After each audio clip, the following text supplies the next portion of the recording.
వాచాలం పంగుం లంఘయతి గిరిం యత్కృపాతమహం వందే పరమానంద సాగరం. ఓం సహనావతు సహనౌ భునక్తు సహ వీర్యం కరవావహై తేజస్వినావధీతమస్తు మా విద్విషావహై. ఓం శాంతి శాంతి శాంతి. ఈరోజు 37వ శ్లోకము. తస్మాన్నర్హా వయం హంతుం దార్తరాష్ట్రాన్ స్వబాంధవాన్ స్వజనం హి కథం హత్వా సుఖినః స్యామ మాధవ. ఈ శ్లోకంలో కొన్ని శ్లోకాల నుండి అర్జునుడే మాట్లాడుతున్నాడు. ఎందుకంటే తాను యోచిస్తుండేది సరిగ్గా ఉంది, కృష్ణ పరమాత్ముడు యోచించేది తప్పు అని అర్జునుని దృష్టిలో ఉంది. అందుకని మళ్ళీ మళ్ళీ రిపీట్ చేసి చేసి అవే మాటలే చెప్తున్నాడు. ఎందుకంటే తాను దుఃఖంలో ఉన్నాడు. దుఃఖంలో ఉన్నప్పుడు తాము ఏమి మాట్లాడతామో మనకు తెలియదు కదండి. చెప్పింది చెప్పటము, మళ్ళీ వాళ్ళకి ఏమని అనిపిస్తుందో దాన్నే చెప్తూ ఉంటారు. నేను కరెక్ట్, మీకే అర్థం అవుతా లేదు అని. సేమ్ అర్జునుడు అలాగేనే చెప్తూనే ఉన్నాడు. నీకు ఇంకా అర్థం అయితా లేదు బా కృష్ణ, ఎన్ని తూర్లు చెప్పాలి నీకే మాధవ, నీకు ఎందుకు అర్థం అవుతా లేదు? మనం ఎప్పుడు అంతే మన బంధువుల్ని మళ్ళీ ధృతరాష్ట్రుని బిడ్డల్ని మనము సంపరాదు, చంపామనుకోండి, మనము ఆనందంగా ఉండము. ఎందుకు ఉండమంటే వీళ్ళందరూ మన బంధువులు కదా, వాళ్ళలో చెడ్డ గుణాలు ఉండని పర్లేదు కృష్ణ. అలాంటిది వీళ్ళ మీద మనము యుద్ధానికి రావటము చాలా తప్పు. నీకు అర్థమైతా లేదే నీకు? నువ్వే చెప్పు కృష్ణ. వీళ్ళని చంపి మనకు ఆ వచ్చే పాపం కావాలా? మనకు ఈ పుణ్య పాపాలన్నీ మనకి ఎందుకు? పుణ్యము వద్దు, పాపము వద్దు మనకు అని ఏదేదో తనకు ఏదో గొప్పగా తెలుసు అనేలాగా చెప్తున్నాడు. నీకు ఇంకో విషయం తెలుస్తలేదు కృష్ణ, నీవేమో రాక్షసుల్ని చంపావు, అది కరెక్టే. ఎందుకంటే రాక్షసులు చెడ్డవాళ్ళు, మంచి వాళ్లకు వాళ్ళు తొందర ఇస్తున్నారు, నువ్వు చంపావు. అయితే వీళ్ళు ఎవరు రాక్షసులు కాదు కదా, వీళ్ళందరూ నా బంధువులే కదా. మా గురువు గారు ఉన్నారు, మా తాత ఉన్నాడు, నా దాయాదులందరూ ఉన్నారు కదా. వీళ్ళందరూ నా బంధువులు, నా అన్నగారులు, పెద్ద నాన్నగారులు, చిన్న అన్నగారులు కావాలి. వీళ్ళని చంపడం ఏదన్నా న్యాయమా?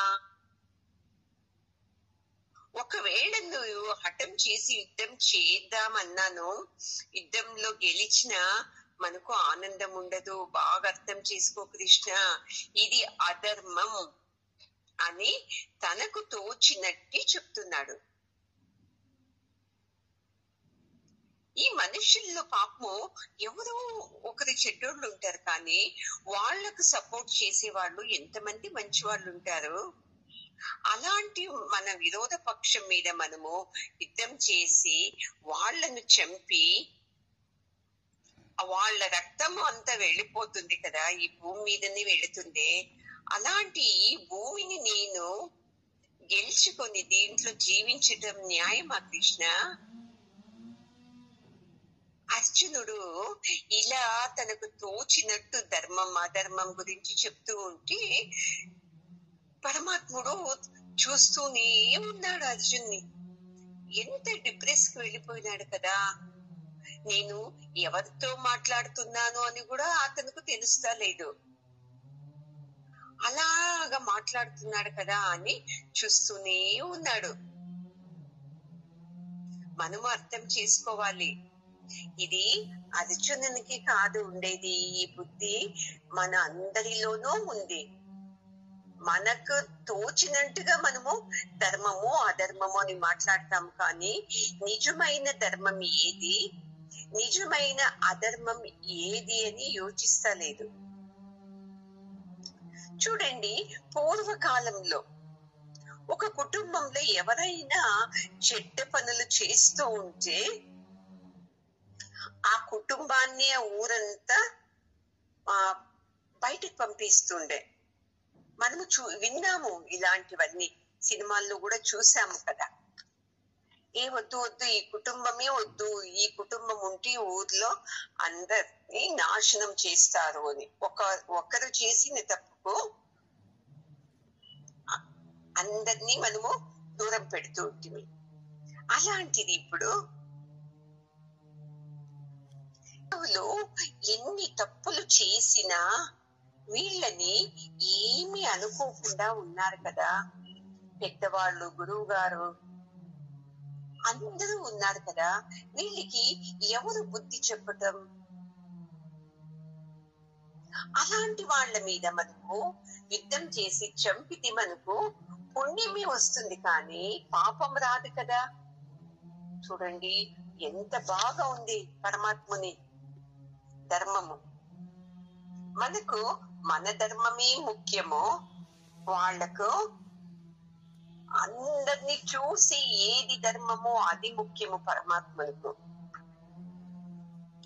ఇలా మనం యోచించామంటే మనకు పరమాత్మ ధర్మం వైపు వెళ్ళాలి అనిపిస్తుంది.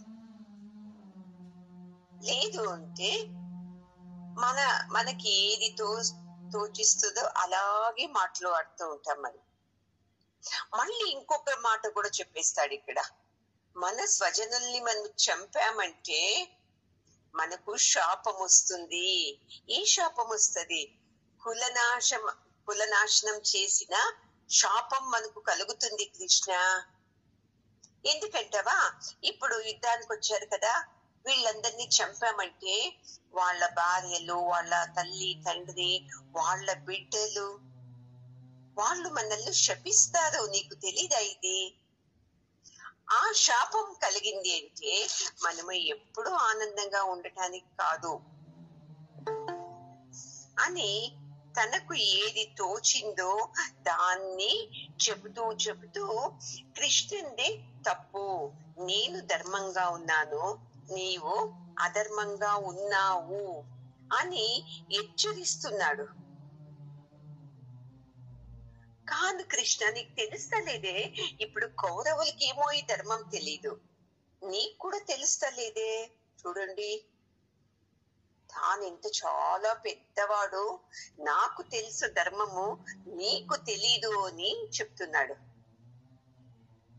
మనము అంతే. చూడండి, కోపంలో ఉన్నప్పుడు ఏం మాట్లాడతామో తెలీదు, దుఃఖంలో ఉన్నప్పుడు అంతే, ఏం మాట్లాడతామో తెలీదు. చూసుకోండి మీరే, కోపంలో నోటికి ఏది వస్తే అది వాగేస్తాడు.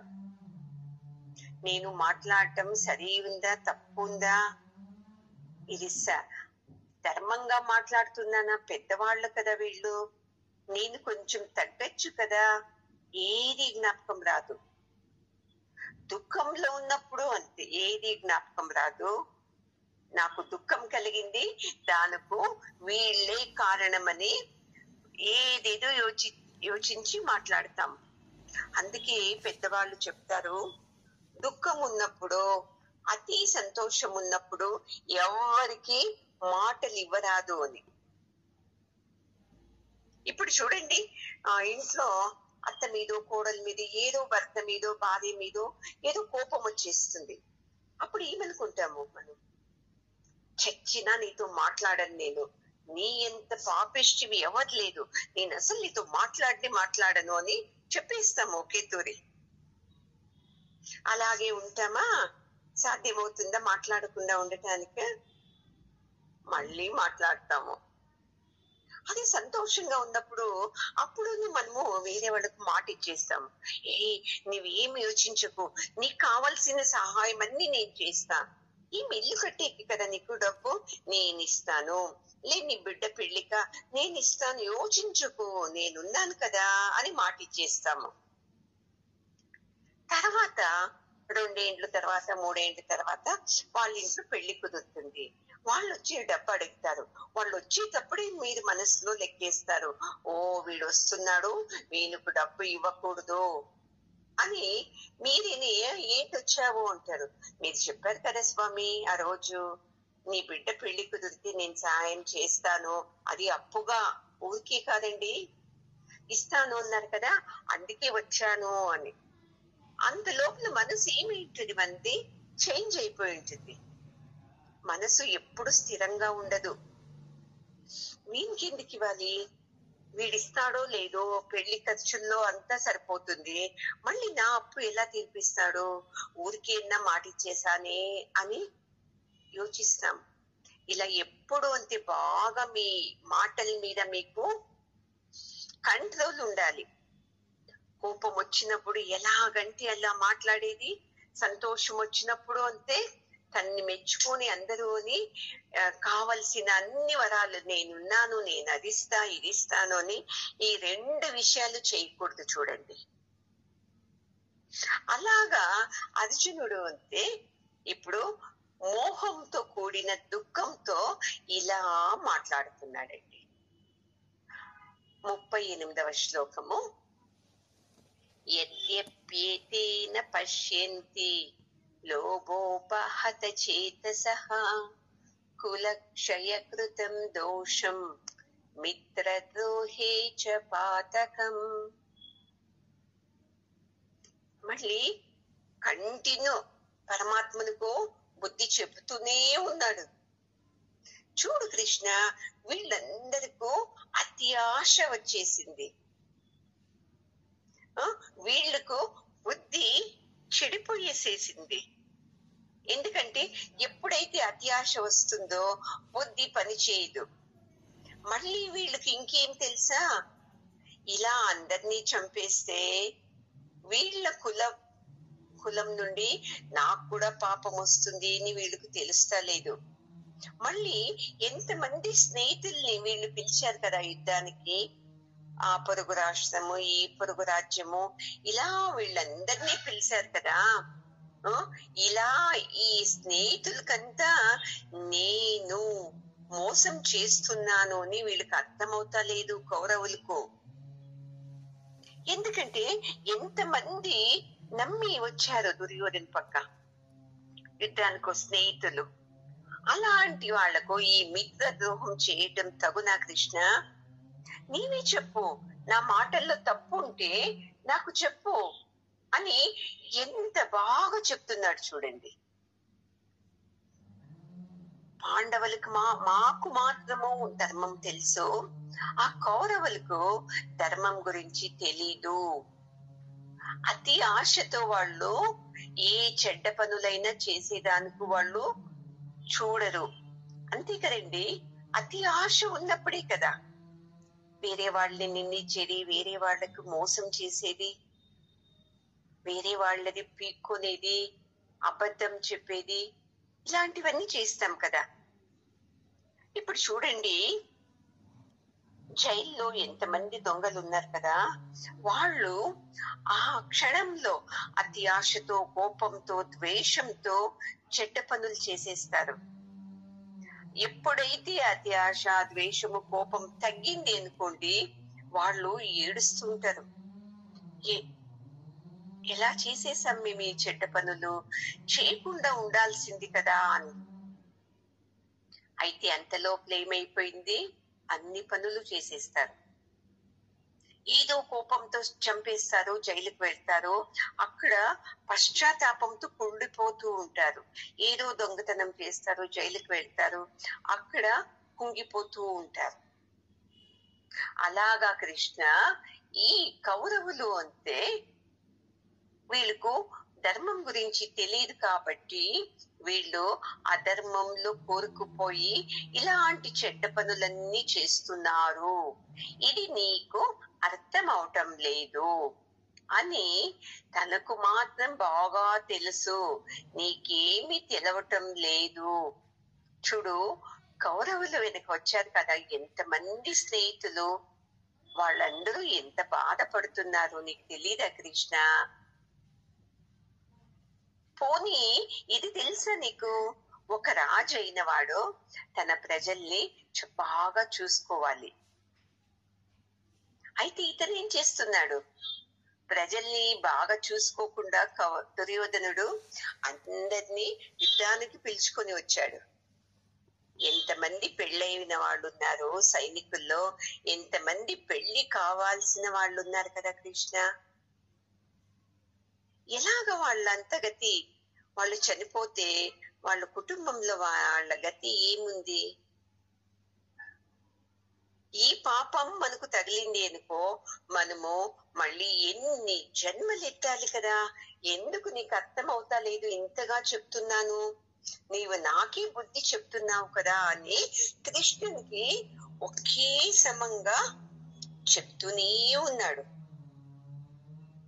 కృష్ణుడికి తెలిసిపోయింది, ఓ వీడు ఉన్మత్తంగా ఉన్నాడు, తను ఏం మాట్లాడుతున్నాడో తెలుస్తలేదు. ఇప్పుడు నేనేమన్నా మాట్లాడాననుకో ఇంకా కోపం వచ్చేస్తుంది.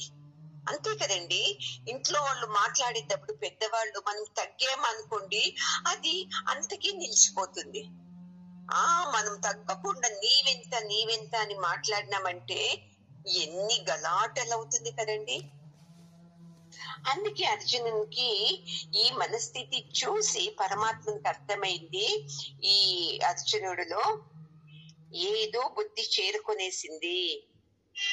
నేను యోచించేది సరి, కృష్ణుడు యోచించేది తప్పు అనే బుద్ధి చేరుకోంది. ఇప్పుడు నేను ఏది మాట్లాడిన వాడు నన్నే నీవు సరిలేదు అనేస్తాడు అని ఊరికే చూస్తూనే ఉన్నాడు అర్జునుని ముఖము. ఇంకా ఎంత మాట్లాడతాడో మాట్లాడని అని చెప్పి. మనము అంతే అండి, ఎవరన్నా అతిగా మాట్లాడతారనుకోండి, వాళ్ళతో మాట్లాడామంటే అంటారు కదా, గలీజు మీద రాయి వేస్తే ఆ గలీజు మనకే వచ్చేస్తుంది, మన మీదనే పడుతుంది. అందుకే బుద్ధివంతులు ఏం చేస్తారు తెలుసా, అలా అర్థం పర్థం లేకుండా మాట్లాడే వాళ్ళతో దూరంగా ఉంటారు, మౌనంగా వెళ్ళిపోతారు. వాళ్ళ నుండి మాట్లాడమో వీళ్ళు ఇంకా చెడ్డగా మాట్లాడతారు అని ఇది తెలుసుకోవాలి. చూడండి మనము బాగా. అందుకే అర్జునుడు ఇలా మాట్లాడుతుంటాడు, మళ్ళీ ఇంకా కంటిన్యూ చేస్తాడు కృష్ణుని మీద, నీకు ఏది అర్థమవుతా లేదు, విను నా మాట అని ఇంకొక శ్లోకం చెప్తాడు. కథం నజ్ఞేయమస్మాభిః పాపాదస్మాన్ నివర్తితుం కులక్షయకృతం దోషం ప్రపశ్యద్భిర్జనార్దన. చూడండి, ఒక శ్లోకంలో మాధవ అంటాడు, ఒక శ్లోకంలో జనార్దన అంటాడు. తనకి ఏది అనిపిస్తుందో అదన్నీ చెప్తున్నాడు. ఇదే మాటనే చెప్తున్నాడు ఈ శ్లోకంలో కూడా. మనకు తెలుసు, నాకు తెలుసు, ముఖ్యంగా వీళ్ళందరినీ చంపేస్తే కులనాశనం అవుతుంది. ఎప్పుడైతే వాళ్ళ కులనాశనం అయితే మనకు శాపం వస్తుంది అని. అంతే కదా అండి. ఇప్పుడు మన బిడ్డలకి ఎవరన్నా అన్యాయంగా కొట్టారనుకోండి, ఏదో కొట్లాటకు వచ్చి జైల్లో వేశారండి అంటే ఎలా శపిస్తాము? వాళ్ళ బిడ్డలు నాశనం కానీ, వాళ్ళ కులం నాశనం కానీ, నాకైన దుఃఖము వాళ్లకు కానీ అంటారా లేదా? అన్యాయంగా నా బిడ్డని పొట్టన పెట్టుకున్నారే, వాళ్ళు ఆనందంగా ఉండకూడదు అని శపిస్తారు కదా. అలాగే ఈ కౌరవుల్లో జతలో సైనికుల్ని మనం చంపామంటే వాళ్ళ కుటుంబం వాళ్ళంతా మనకు శపిస్తారు. అందుకే ఇది నాకు బాగా తెలుస్తూ ఉంది. అందుకే మనం ఏం చేయాలి, ఈ పాపంని మనము మూట కట్టుకోరాదు కృష్ణ జనార్దన. కట్టుకోరాదంటే మనం ఏం చేయాలి, వద్దు మనకు వీళ్ళ మీద యుద్ధమే వద్దు మనము. అందుకే మనము వెనక్కి వెళ్ళిపోదాము అని మళ్ళీ తనే చెప్తున్నాడు. పరమాత్ముడు మాట్లాడేకి అవకాశమే ఇవ్వటం లేదు. పరమాత్మకు తెలిసిపోయింది, నేనేది ఇప్పుడు మాట్లాడినా నాకే బుద్ధి లేదు అనేస్తాడు అని ఊరికే వింటూ ఉన్నాడు. అర్జునుని ముఖం చూసి పాపము ఎంత అజ్ఞానంతో మాట్లాడుతున్నాడే, ఇప్పుడు నేను అజ్ఞానంతో ఉన్నప్పుడు ఏం చెప్పినా తలకు ఎక్కదు అని. అంతే కదండి, ఇంట్లో పిల్లలు పెద్దలు ఎవరో కోపంగా అరుస్తూ ఉన్నప్పుడు వాళ్ళకు బుద్ధి చెప్పడానికి అవుతుందా మనకు?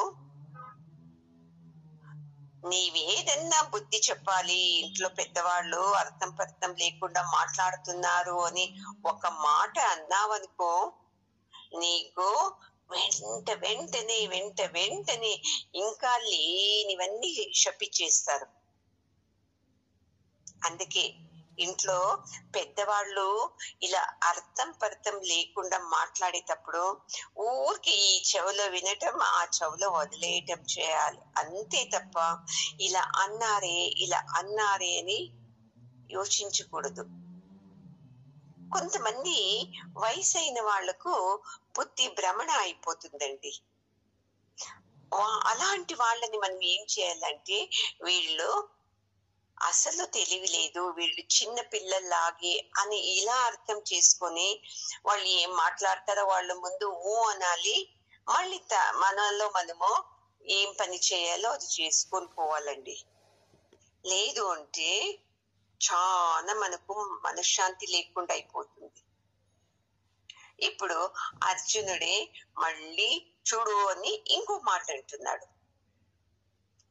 కులక్షయే ప్రణశ్యంతి కులధర్మా సనాతనాః ధర్మే నష్టే కులం కృత్స్నం అధర్మో విభవత్యుత.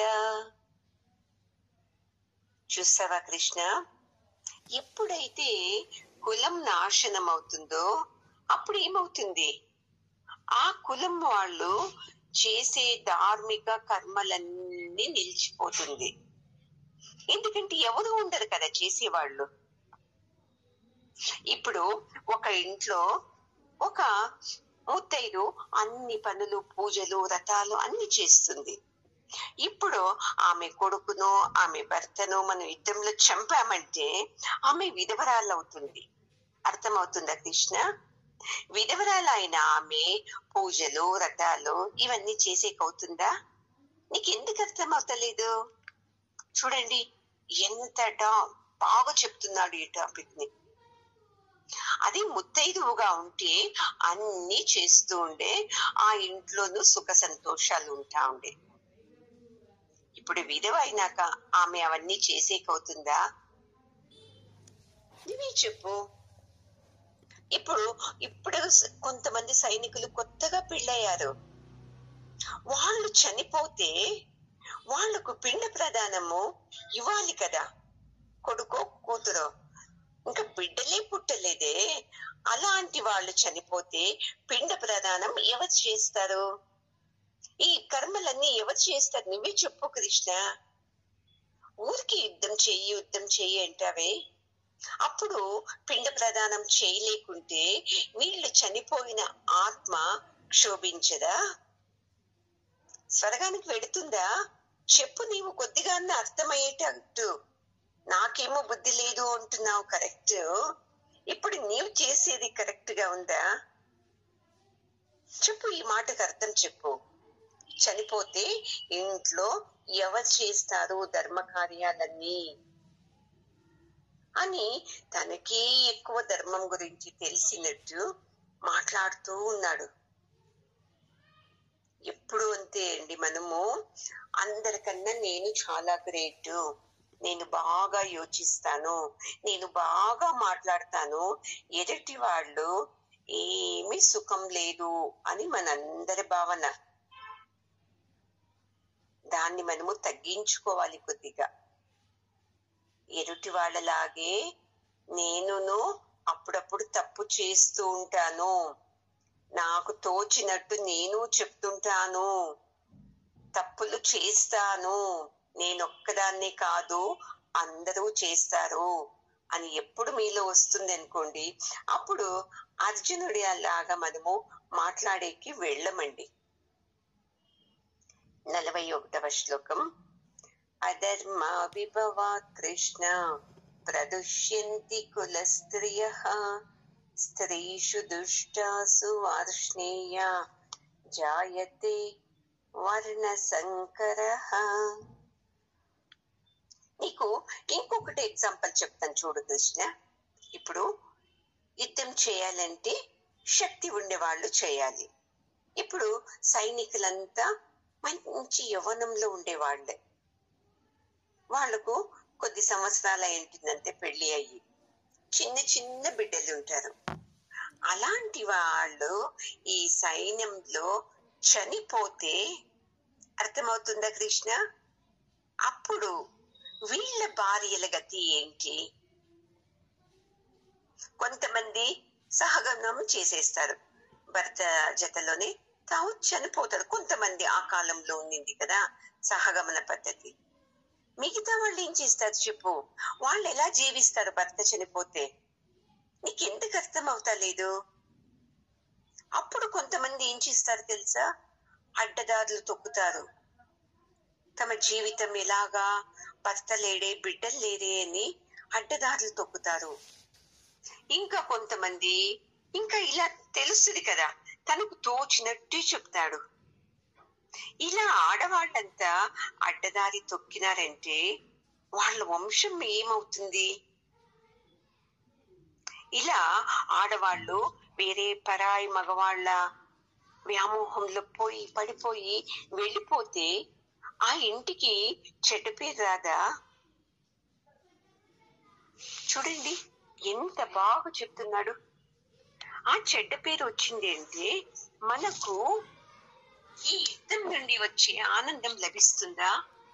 లభించదు కదా అని తనకు తోచినట్టే తనే అతనుకు ఏదేదో చెప్తూనే ఉన్నాడు. మనం ఎప్పుడు అంతే చూడండి, మనము విశాలమైన అర్థంతో యోచించము. మనము యోచించేదంతా సంకుచిత బుద్ధితోనే యోచిస్తాము. ఒక్క క్షణం యోచించారా మనము, వాళ్ళు చనిపోతారు, వీళ్ళు చనిపోతారు, వాళ్ళకి అలా వస్తుంది, వీళ్ళకి ఇలా అవుతుంది అంటే వాళ్ళ ప్రారంభంలో అవన్నీ ఉంది. ఈ వయసుకి చనిపోవాలి, ఈ వయసుకి ఇది కావాలి, ఇదంతా పరమాత్ముని నియమం కదండి. వీళ్ళింటిలో ఇలా కష్టం రావాలి, వాళ్ళింట్లో ఇలా రావాలి అని పరమాత్ముడే అన్ని నిర్ణయించాడు. అది తెలియకోకుండా అర్జునుడు ఏం చేస్తున్నాడు? నాకు ధర్మం తెలుసు, నీకు తెలీదు. తన జతలోనే ఉన్నాడు పరమాత్ముడు, అతనుకు అన్ని తెలుసు, అతను నాతో ఇవి చేయిస్తున్నాడు, నేను నిమిత్త మాత్రుడు అని అర్థం అవుతా లేదు. చూడండి, అర్థం అవుతా లేనందుకే నేను ధర్మిష్ఠిని, నేను ధర్మవంతుణ్ణి అని తనకు తోచినట్టు పరమాత్మనికి బుద్ధి చెప్తున్నాడు. ఇవన్నీ వింటూ కృష్ణుడు అర్జునుని ముఖాన్ని చూస్తూ ఉన్నాడండి. సరేనా? ఓం పూర్ణమద పూర్ణమిదం పూర్ణాత్ పూర్ణముదచ్యతే పూర్ణస్య పూర్ణమాదాయ పూర్ణమేవావశిష్యతే. ఓం శాంతి శాంతి శాంతి. హరి ఓం. శ్రీ గురు